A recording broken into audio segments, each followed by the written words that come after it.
আগুন বাড়িতেছে আমার মনে হইতাছে। কি মনে হইতেছে? মানে এত ঘামায় গেছে, এত গরম লাগতেছে, মনে হইতেছে আগুন বের হইতাছে। কাজ করে দেওয়ার পর শরীরটা এই আগুন বেড়াটা এটা ঠান্ডা হয়ে যাবে ইনশাল্লাহ। যে অস্বাভাবিক আচরণটা হয়েছিল সেটা এখন কি একদম ঠান্ডা হয়েছে? জি জি। الله لا إله إلا هو الحي القيوم لا تأخذه سنة ولا نوم له ما في السماوات وما في الأرض من ذا الذي يشفع عنده إلا بإذنه يعلم ما بين أيديهم وما خلفهم ولا يحيطون بشيء من علمه إلا بما شاء وسع كرسيه السماوات والأرض ولا يؤوده حفظهما وهو العلي العظيم বুঝি নাই ভাই, চোখ বন্ধ, চোখ বন্ধ। বন্ধ। কি কি কি হয়েছে আবার বলো। আমার ঘুমাইতেছে। তোমার আগুন বাড়িতেছে আমার মনে হইতাছে। কি মনে হইতেছে? মানে এত ঘামায় গেছে, এত গরম লাগতেছে, মনে হইতাছে আগুন বের হইতাছে। তাইলে তোমার মনে হইতেছে যে শরীর থেকে আগুন বাইর হচ্ছে। আর বড় জনের কি মনে হইতেছে? বড়টা সেম সেম। সেম, দুজনকারে মনে হইতেছে শরীর থেকে গরম দিয়ে আগুন বাইর হইতেছে না? জি। আচ্ছা আচ্ছা, ঠিক আছে। দুজনকারে যত জিন আছে দেখো, আমি কাজ করে দেওয়ার পর ইনশাল্লাহ শরীর আবার তোমাদের ঠান্ডা হয়ে যাবে ইনশাল্লাহ। হ্যাঁ, আমি কাজ করে দেওয়ার পর শরীরটা এই আগুন বেড়াটা এটা ঠান্ডা হয়ে যাবে ইনশাল্লাহ। ঠিক আছে।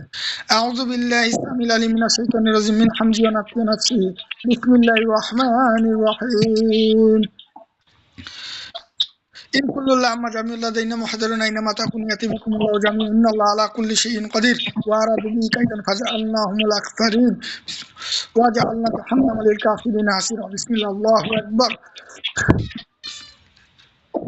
رب العرش العظيم يشفيك اللهم اعفني في بدني اللهم اعفني في سمعي اللهم اعفني في بصري لا اله الا انت نحمده ونصلي على رسوله الكريم الحمد لله رب العالمين قلنا ركوني برد وسلام على ابراهيم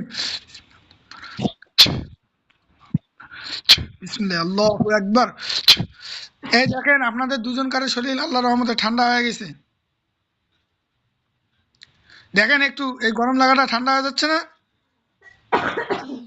চোখ খুলেন। যেই অস্থিরতা, যেই গরমটা ছিল এটা কমা শুরু হয়েছে না? জি জি। মানে আমি তখন যে অস্থিরতা, যে গরমটা লাগছিল, যে অস্বাভাবিক আচরণটা হয়েছিল সেটা এখন কি একদম ঠান্ডা হয়েছে? জি জি। আলহামদুলিল্লাহ। জি আলহামদুলিল্লাহ। তাহলে এখন কি এই এই এই সময়ের মধ্যে দেখো, কোরআন তেলাওয়াতের মধ্যে আমি কিন্তু কোনো তাবিজ দিছি তোমাদেরকে? কোনো কিছু করছি? জাস্ট কোরআনের আয়াত তেলাওয়াত করছি। এখন দেখো যে গরম হয়েছে, অস্থিরতা হয়েছে, আবার এই সময়ের মধ্যেই ঠান্ডা হয়ে গেছে, তাই না?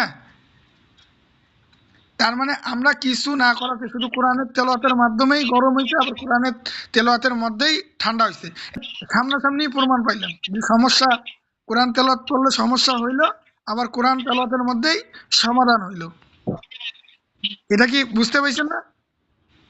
জি জি। আপনাদের তাবিজ দিছিল না, এইরকম মনে হয়েছিল? এরকম ফুল ফিল মনে হয়েছিল? মুখ দিয়ে কথা বলেন, মনে হয়েছিল? জি না। আচ্ছা, কিন্তু আমি এখনই কোরআন তেলাওয়াত করলাম, আবার এই মুহূর্তে করলাম, দেখছেন পরিবর্তনটা বুঝতে পারছেন? এখন একটু ভালো লাগতেছে না? হ্যাঁ। আচ্ছা, ঠিক আছে। তাহলে এটাই হচ্ছে নবীর শেখানো চিকিৎসা পদ্ধতি। ঠিক আছে, নবী করিম সাল্লাল্লাহু আলাইহি ওয়াসাল্লাম বলছে এইভাবে চিকিৎসা করার জন্য।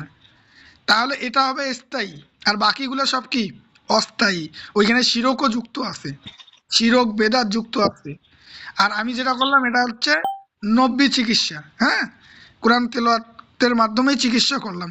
প্লাস এখন নবীর যদি পদ্ধতি মানি চলো তোমরা, যে 5 ওয়াক্ত নামাজের পর আয়াতুল কুরসি, ইখলাস, ফালাক, নাস এগুলো যদি পড়ে নিয়মিত চলো, তাহলে পরবর্তীতে আর কোনো সমস্যা হবে না।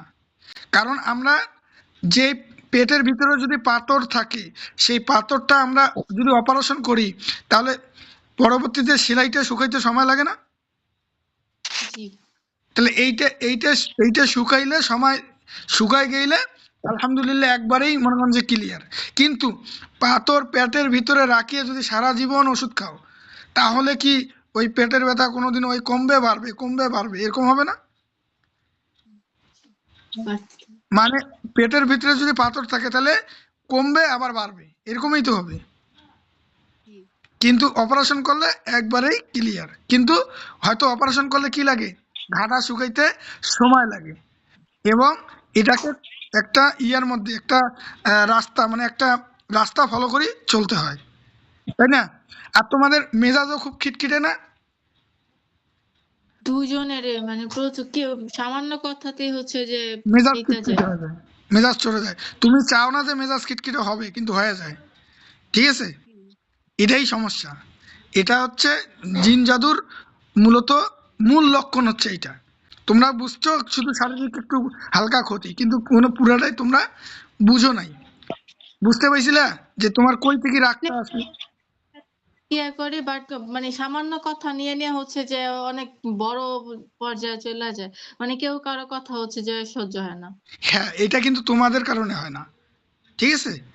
এটা হচ্ছে ওই জিন এবং জাদুর কারণে এইটা হইতো তোমাদের, যে কেউ কারো কথা সহ্য করে না। দেখা যাচ্ছে যে যেটা নিয়ে লাগার বিষয় মতো না, এটা কখনোই না যে এটা নিয়ে মানে কথা কাটাকাটি লাগবে বা উত্তেজিত হবে বা কেউ কারো উপরে রাগান্বিত হবে, চড়া হবে, কিন্তু সেই বিষয়টাই নিয়ে হুট করে এই ছোট্ট একটা বিষয় অনেক বড় আকার ধারণ করে, এরকম হয় না? জি, জি। হ্যাঁ, এটা হচ্ছে জিনদের কারসাজি। তো এখন বোঝা গেছে? কিন্তু এর আগে কেউ কোনোদিন তোমাদের চিকিৎসা নিছো, কেউ বুঝাইছে এইভাবে, না, না। বলছে বিষয়গুলা? তারাই জানে না, বলবে কি করি তোমাদের? তারাই তো জানে না, তাহলে তারা বলবে কিভাবে?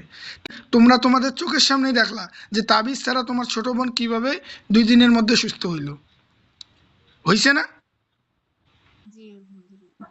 আমি কোনো কিছু দিয়েছি তাবিজ? তাহলে এখন না। বিশ্বাস করা তোমাদের জন্য খুব সহজ না? জি, জি। জি। যে এখন এই যে তোমাদের চোখের মধ্যে আঙ্গুল দিয়ে কিন্তু দেখাই দিলাম তোমাদের দোষগুলা, তোমাদের ভুলগুলা, তোমাদের ক্ষতিগুলা দেখাই দিয়েছি কি দেই নাই? জি। এখন এখন এরপরে তোমার করণীয় কি, এখন সেটা ভাবে করবা, চলবা, ইনশাল্লাহ।